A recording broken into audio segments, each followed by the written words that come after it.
News बड़ी है, पता नहीं आपने सुनी या नहीं सुनी। मैं कुछ इसमें अपने पॉइंट्स ऐड करता हूँ। न्यूज़ क्या है? न्यूज़ ये है Johnson and Johnson baby powder. आप ये देख रहे हैं अपनी स्क्रीन पे। तो इनके साथ क्या हो गया है?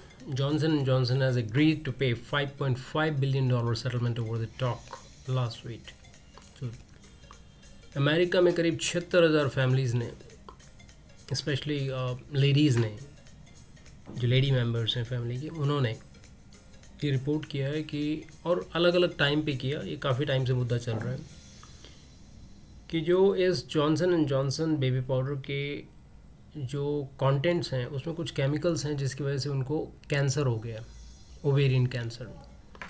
हमारे इंडिया में अगर इस तरह की कोई चीज़ होती है कि किसी को कोई कैंसर हो गया तो हम क्या सोचते हैं कि भाई खाने पीने की दिक्कत है, हमारा पॉल्यूशन है, ये है वो है, दवाइयाँ गोलियाँ लेना शुरू कर देते हैं। लेकिन ये कोई नहीं जानता कि पाउडर से भी हो सकता है। तो अमेरिका में हैट्स ऑफ टू अमेरिकन्स जिन्होंने ये काम किया। वैसे तो जितने भी ये प्रोडक्ट्स हैं, हमारे जो बड़े बोलते हैं लाली, लिपस्टिक, साबुन, ये वो फलाना ढिमका, ये किसी भी तरह से है, इसमें केमिकल्स होते हैं फॉर श्योर। इनका कम से कम यूज़ करना चाहिए। और एक्सेस में ये कोई बहुत कोई अमृत का प्याला नहीं है कि इनको हमें यूज़ करना ही है। ये आज से 100 साल पहले, 200 साल पहले, 500 साल पहले ये कंपनियां होती भी नहीं थी। तब हमारे जो फोर फादर्स थे, उनका लाइफस्टाइल देखिए, वो कभी बीमार ही नहीं होते थे। सो जॉनसन एंड जॉनसन ने ये एग्री किया कि 5.5, और अमाउंट भी आ गया $5.5 बिलियन का, मीन 76,000 लोगों को। ये देख रहे हैं, Johnson Johnson has agreed to pay $5.5 billion to settle around 76,000 lawsuits alleging its talc-based products including the baby powder causing ovarian cancer। तो आप ये स्क्रीन पे देख सकते हैं।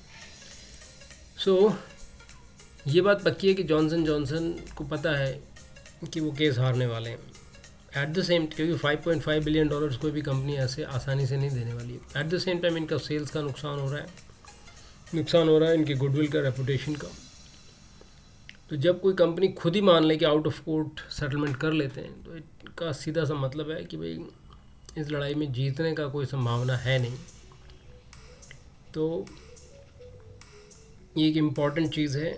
आप भी अगर अपने बच्चों को फैमिली में इस तरह के, जॉनसन जॉनसन क्या कोई दूसरी भी कंपनी हो, ब्रांड चेंज होने से कुछ नहीं होता। अंदर रॉ मटेरियल तो सेम ही है, लोग काम करने वाले वही है, मशीनरी वही है, इकोसिस्टम वही है। तो प्लीज़ बी केयरफुल। अपनी फैमिली को, अपने बच्चों को, अपने आप को बचाइए इस तरह के केमिकल्स से। अपनी नॉलेज बढ़ाइए। So be careful. Thank you very much. That was the message.